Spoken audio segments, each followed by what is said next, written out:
You're listening to Cultivation Elevated, hosted by Michael Williamson and Anders Peterson, where we discuss vertical farming and the future of cannabis and food production. Hey, what's going on, everyone? From Pip Horticulture, I'm Michael Williamson, along with Anders Peterson, and you are listening to Cultivation Elevated, the podcast where we dive into all things cannabis, food crops, CEA, and vertical farming. Today, we're going to be talking about one of the most popular topics that we've ever talked about, so we wanted to spend some time to go a little bit deeper, and that topic is transitioning plants from veg to flower.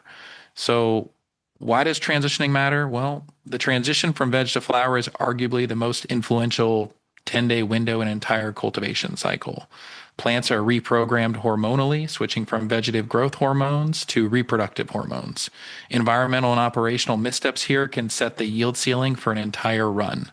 The flip, as we call it, is also when inefficiencies show up. This could be your irrigation or airflow, or if your lighting isn't dialed, the plants will be exposed to it quickly and they'll have setbacks. Think of it as like a line of demarcation where environmental readiness meets plant readiness.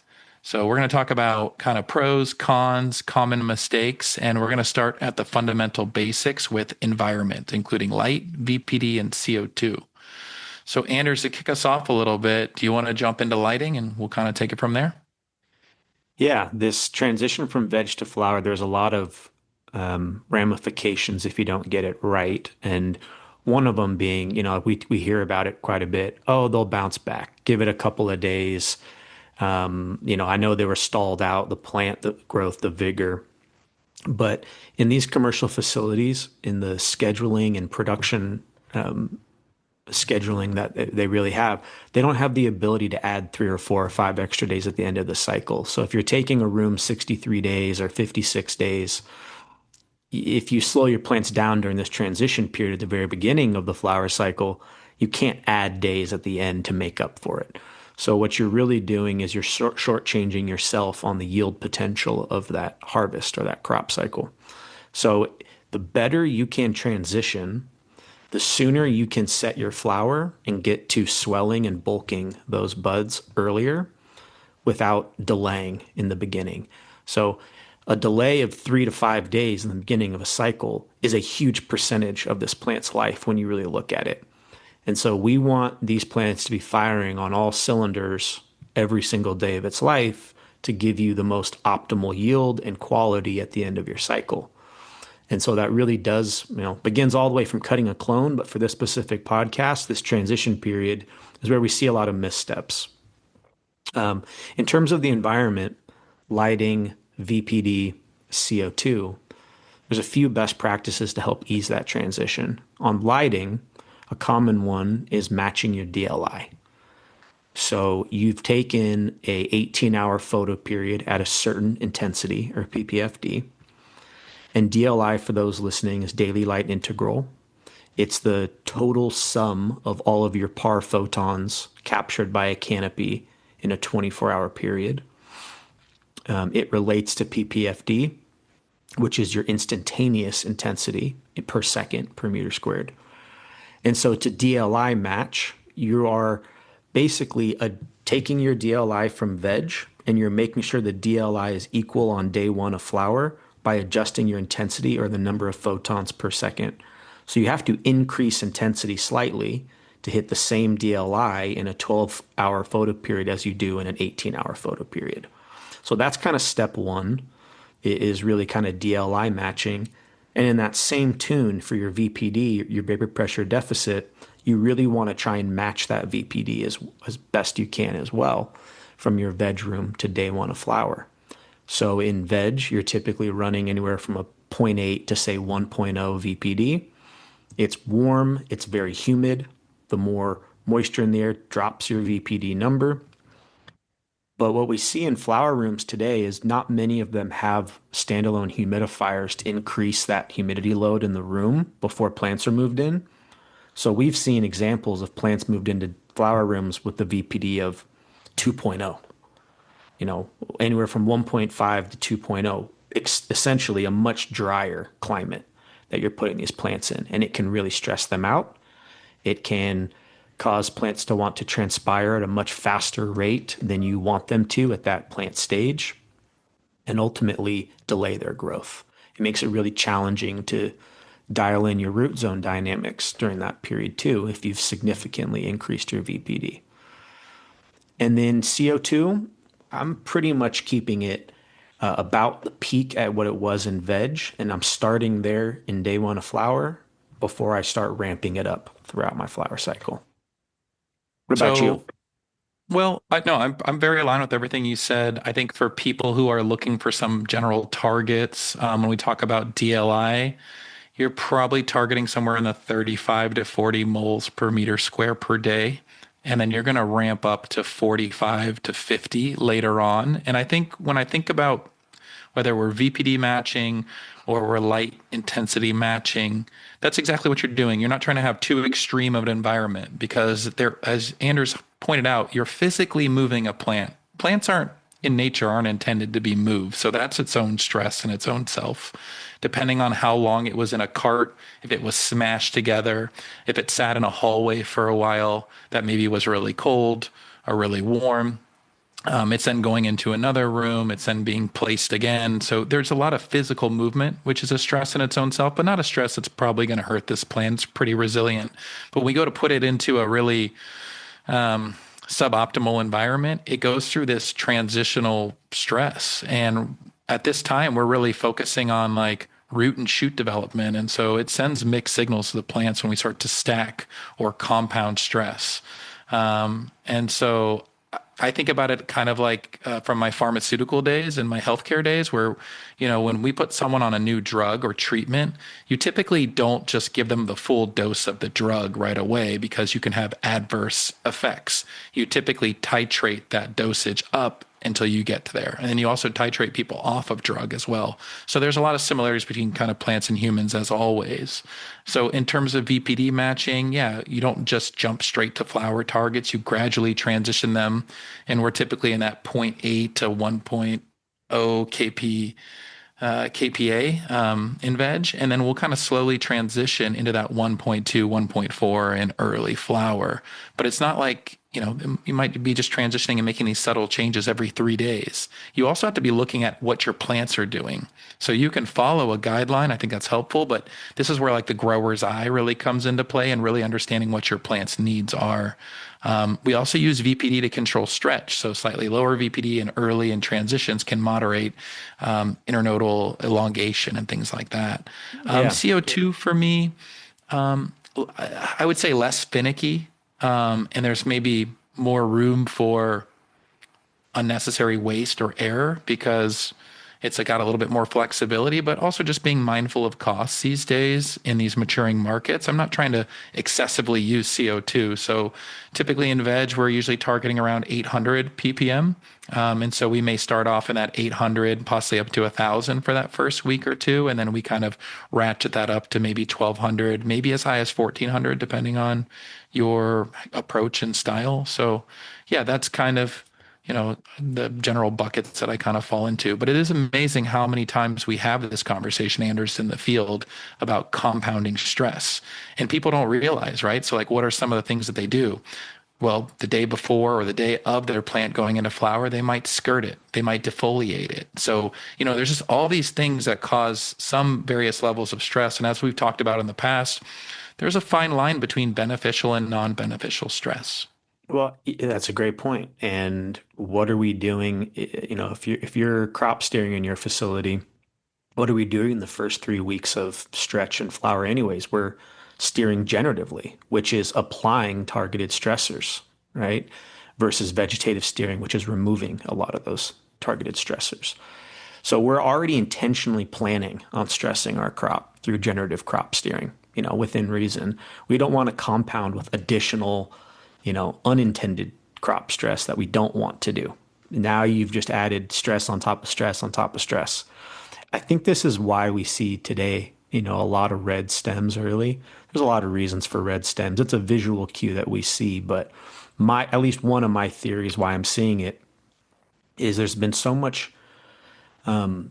so much onus placed on dehumidification in these rooms when building an indoor controlled environment that oftentimes humidity or humidification systems are overlooked. Very few facilities have dedicated, installed humidification control in flower rooms. I'm a big proponent of it for this exact reason, this transition. I think it's as we look, as we see these facilities being built to a higher standard over the years, that is kind of one of the last remaining things I don't commonly see is humidification systems in every room, typically steam or something of the type. But what that Hmm. does is it allows you to add a lot of humidity to the room before you move plants in and before those plants are able to add that humidity themselves, because plants are humidifiers, right? When they transpire, they're adding water vapor to the air.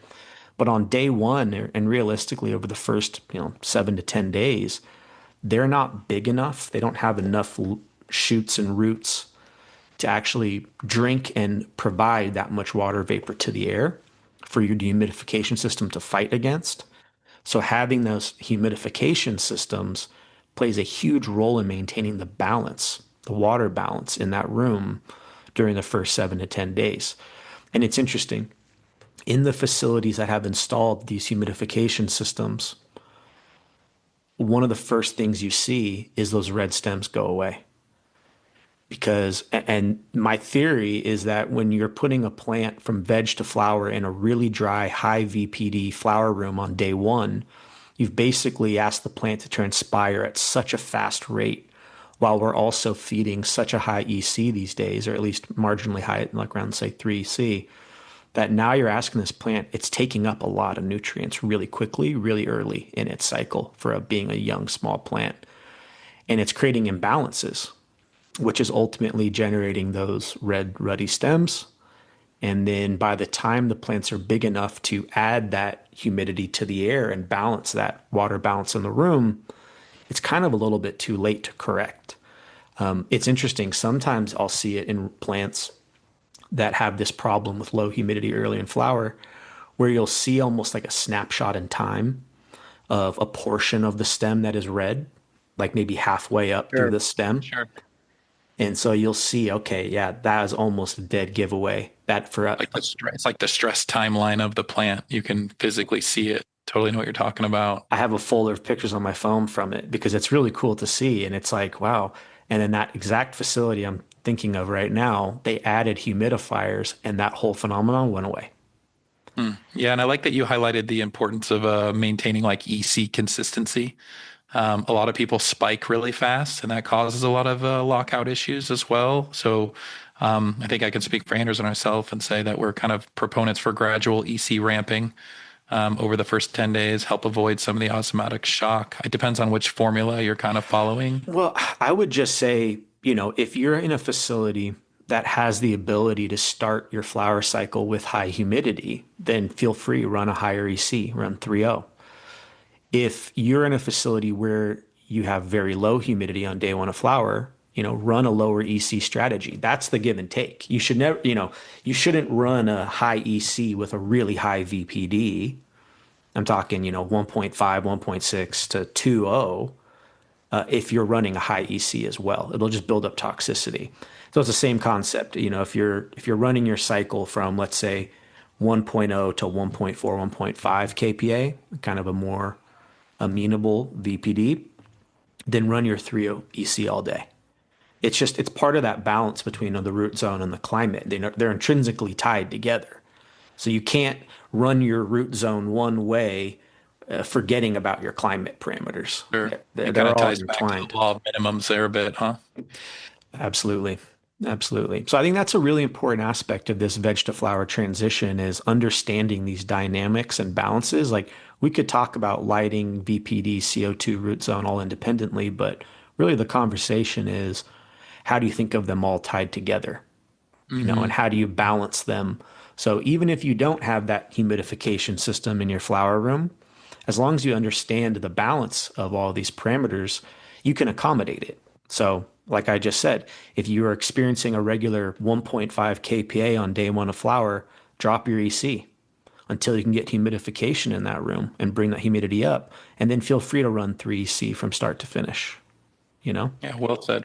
And I think, there's a lot of right ways to do this. So it's nice. The nice thing in cannabis is even if you don't have all the tools, you can manipulate certain things to meet your plants with where they're at and your infrastructure with where it's at.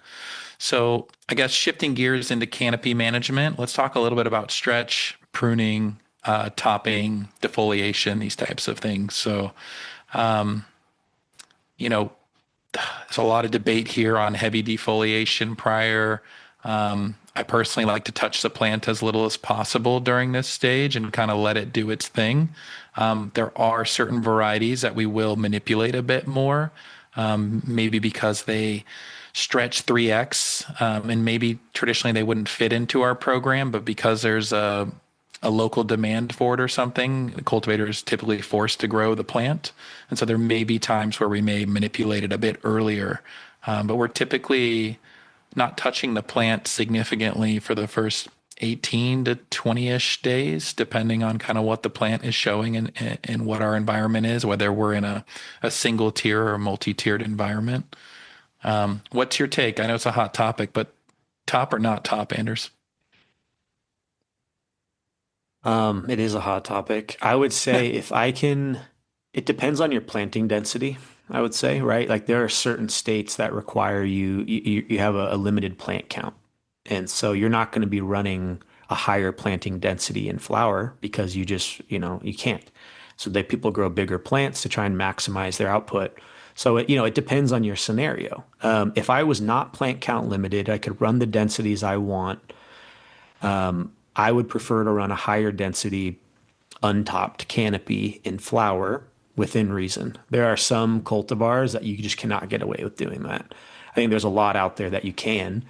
And I think a lot of this defoliation and pruning strategy, whether it's transition period or not, comes down to knowing your cultivars and knowing your genetics. So going through that crop registration process, and when we say that, it can be a simple crop registration is just a protocol for really getting to know your genetics. That's really all it is a system in place to group and identify and characterize your cultivars in a way that's strategic. So it could be as simple as your crop registration program could be as simple as I have short, medium, and tall groups of cultivars.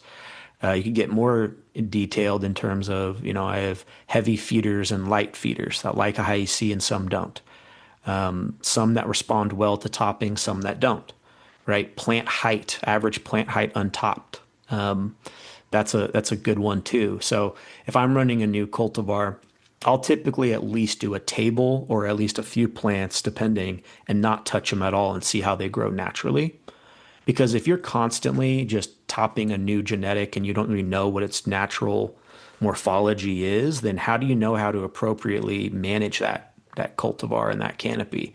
So it's kind of like the thing we've talked about before, where with a new cultivar, I'll add extra drip stakes to some plants and remove a few from another. So like, say I typically have 2 drip stakes in a plant. If I'm running a new cultivar the first time, I'll put 3 drip stakes in one plant, 2 in one, and then 1 drip stake in another to purposely overwater and underwater that cultivar and just see how it responds. It's the same thing with this, where I'll purposely not top or really defol much of the plant, at least a few of them, just to see how it naturally grows and then tailor my strategy appropriately, right? To see if I need to top it or not. Yeah, and you may need to tailor your strategy based off of your environment. So I think a lot of times when I see in the field, especially on multi-tiered, like our PIP setups and stuff, people that don't know their cultivars haven't gone through that crop registration that you're highlighting. If everyone's not familiar with crop registration, I encourage you to look it up on your own time, but we'll probably do a little ditty about it as well soon. It's really important to understand your cultivar. But that being said, if it is a short to medium sized plant with mild to average stretch, I'd probably prefer not to top it. If it stretches significantly, it forces your hand. And you ultimately have to decide, those ones that's a labor touch. It's a stress standpoint as well. So, when you top a plant early on, it can delay flower set and growth, sometimes 3 to 5 days. And again, because it's such a fast crop, 3 to 5 days is a pretty significant portion of its life cycle. So I think you and I are always trying to just keep that directional vigor and kind of optimization in plant growth. And sometimes these things that we do because it aesthetically looks better from a naked eye standpoint can actually do quite a bit of damage on your yield. And yield is such a sensitive topic right now. And it's such an important, more than ever, for people learning how to survive in consolidated markets. I mean, yield and quality are the forefront of their mind. So these are things you can do to increase yield. It's also, you're reducing waste and motion during kind of canopy management in tight spaces. It's kind of like lean movement versus non-lean movement. Yeah, like for the last 5 to 7 days of your vegetative cycle before moving plants into flower, um, I'll typically get most of my skirting done, at least a light skirting, because I like to have some skirting done before moving plants into flower for airflow and access. It makes plugging drip stakes easier if you've skirted those plants. If you haven't, it's just a little bit more unruly to emit all of those plants and access the substrate. So I like to get my skirting done the last 5 to 7 days of veg. If there is going to be a topping event, I would like to do it not right before moving it because that topping event redirects so many of the hormones within the plant. And so that plant is now going through a pretty drastic hormonal shift from that topping event. I mean, it's an aggressive event. You're cutting off the apical stem of the plant. It's not to be what's the word I'm looking for? Not to be overlooked, I guess, or you know, minimized. I don't know. It's hard when I try and get in your brain. There's a lot going on in there. But because now if you think about it, if you do a topping event, like let's say, or a really aggressive defoliation or any really aggressive canopy management practices before transitioning the plant into flower, the minute you put that plant in that 12-hour photo period, you're now signaling a ton of other hormonal changes, initiating it to flower. So if the plant's already going through a big hormonal shift, and then you added that photo period change and those hormonal shifts associated with it on top of that, now your plant is again just a hormonally confused teenager. Sure. And talking, I guess, trellis real quick, I think everybody's using some form of trellis at this point. It's very rare to go into a facility where you don't see a trellis placed. I've always thought the third trellis is like only for extreme situations and extreme cultivars, but every now and then I'll go to a facility and they have three trellises that they really only needed two. And it seems kind of like a waste of time and energy again when you kind of put your lean hat on. Another thing that I've noticed, which I always encourage people, I'm like, sometimes they'll put the one trellis out, then they'll come back like a week later and apply a second trellis. And so from a lean perspective, you're already there. You already have the roll. It's not like it creates that much shadow. It's like just lay two rolls of trellis right out the gate. Keep that second layer kind of suspended high, in between the light and above the crop. And then as the plant grows, you can just slide all that down. So sometimes I'll see people take what I think is a one-time task and turn it into two or three separate tasks. So if you maybe have been suspicious at your facility that maybe you're doing things extra difficult or extra hard or taking extra steps, really self-analyze what you're doing and ask yourself these questions like, well, what would it hurt if I applied a second trellis and just hovered it above the canopy, the first time? And I think you'll find that it's hard to find a reason not to. Mm-hmm. What I guess for you, anything on the trellis? I know it's kind of a pretty straightforward, simple concept. I guess I do see people sometimes they'll put the trellis out and then they don't really, there's like an art to spreading your plants without overspreading your plants. And so sometimes in the higher densities, I'm always trying to basically fill a trellis square. I know it's not always perfect. It doesn't always work out that way, but when I can, that's kind of the goal. And if I see that I have 3 or 4 shoots in a one single square, I'm just looking and I have a couple empties next to it. If we have the labor and the time and the energy, I'm really encouraging our teams to spread that plant out without damaging it. It's also important that you do it at a really timely fashion. If you wait too long and it starts to get like rigid, you could also start to break and snap stuff, which, usually the plant breaks or pops back, but it's a stress that doesn't need to happen and Yeah. can be avoided.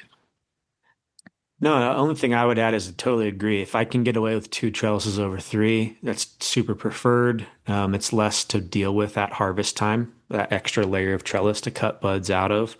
But it's kind of like a necessary evil, I guess. It's you need the trellis you need to support the crop that you're growing, depending on your plant height and canopy depth.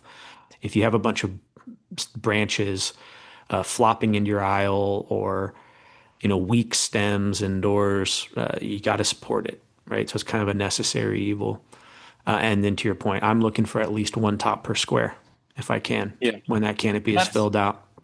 that's really telling on your density as well. Like if you're an owner and you just don't have the green thumb and you go through your garden and you notice that you've just got a lot of empty trellis squares, that should cause you to ask some questions. Maybe you need to reevaluate your plant density. Maybe you need to reevaluate your veg time. We understand that some states have plant count limitations and things like that. So you have to do things maybe that are suboptimal, but maximize your local regulatory laws. So we just want to acknowledge that sometimes your hand is forced, unfortunately. But these are really telltale signs that you may have left some food on the table that you could go ahead and grab. The only, like, one of the other topics I think is important to note during this transition period is your substrate strategy as well. So there are some growers who have rooted in their substrate in veg they plan to flower that plant in, and others are doing a transplant step at this time as well.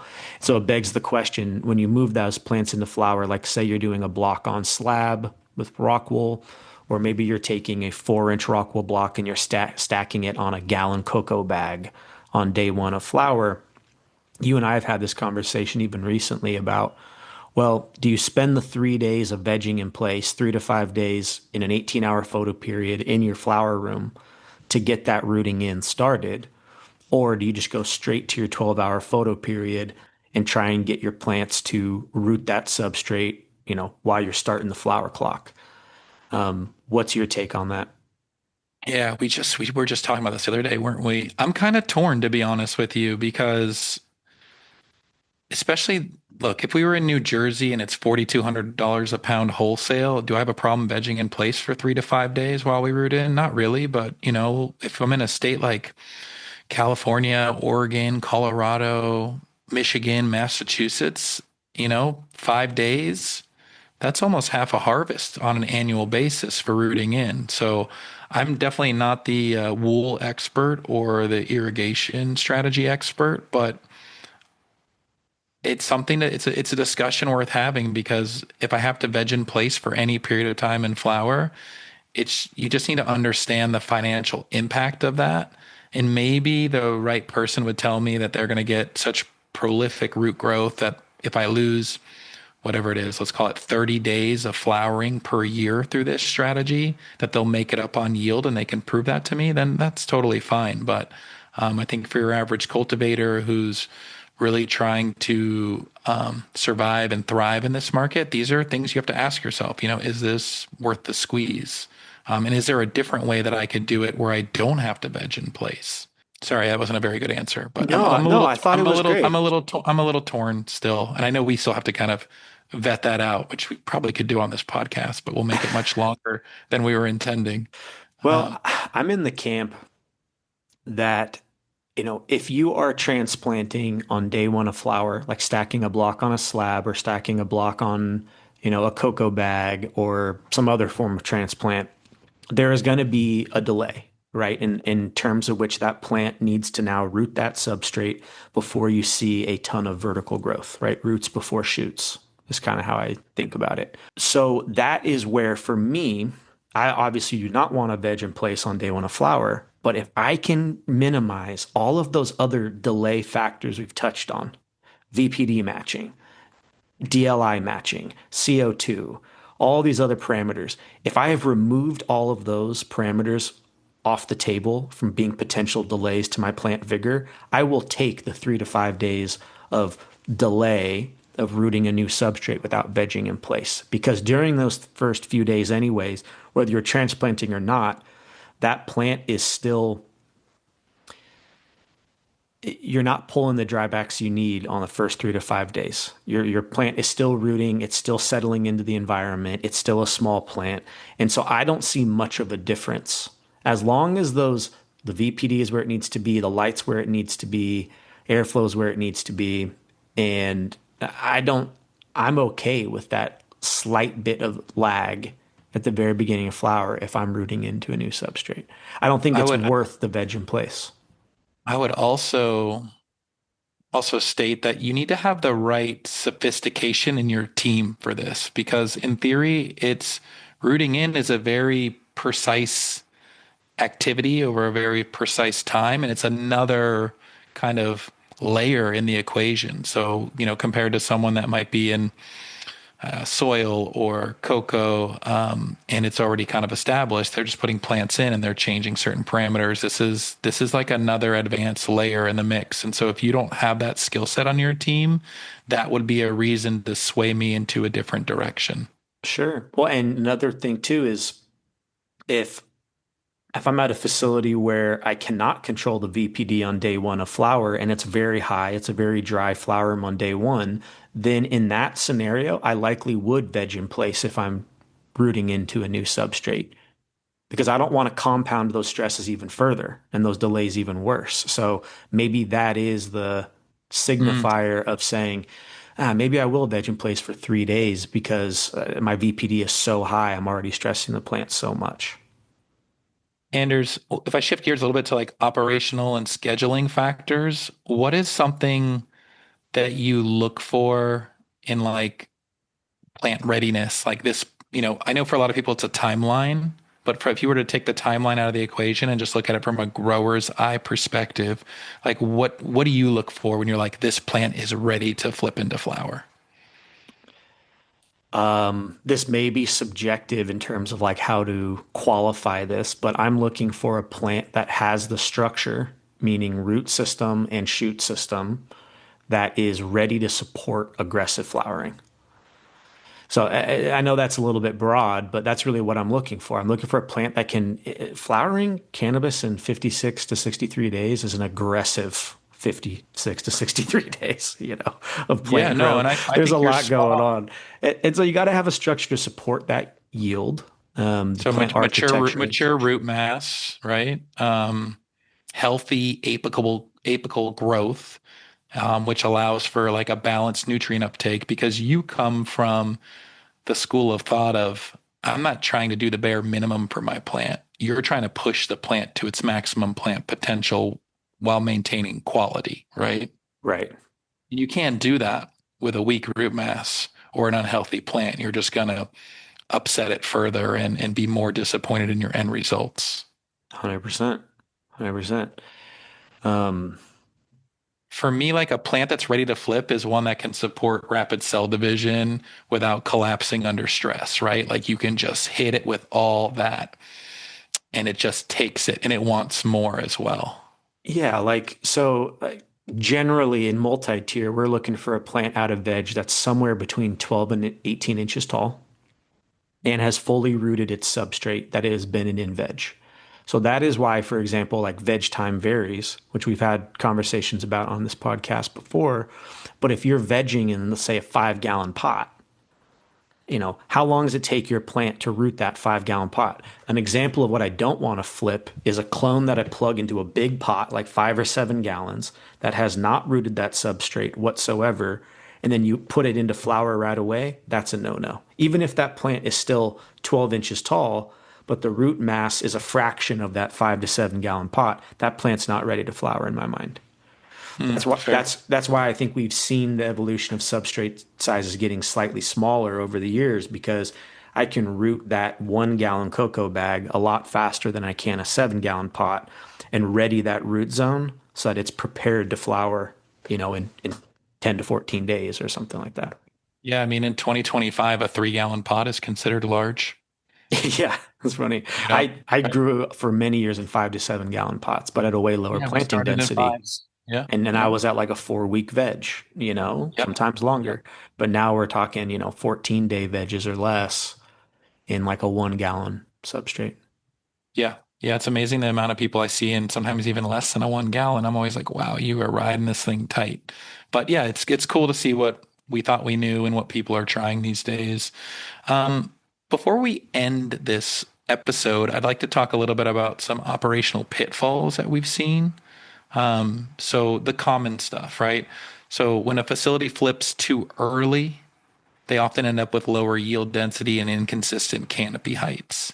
Now, on the opposite side of the spectrum, if you flip too late, you can trigger light competition, airflow restrictions, and pest and mildew pressure. So depending on the size of your plants, it may dictate how and when you may have to maintain them as well. And then really the other side of things where I see people make mistakes is like the whole team as a whole is just really not aligned. Like the irrigation techs are kind of not on the same pace as some of the plant techs who are maybe doing some of the maintenance. Maybe the HVAC, whoever's controlling HVAC isn't as in tune with what the needs are in those first 3 days versus what they are in the first 10 days. So having like one transition checklist that everyone understands and needs to know on flip day, I think is really important. And then as you and I have experienced in operations, there's all the physical labor stuff that needs to And happen. then the digital stuff that needs to The happen. digital. Yeah, why don't you highlight the digital stuff that you like to focus on or where you see errors?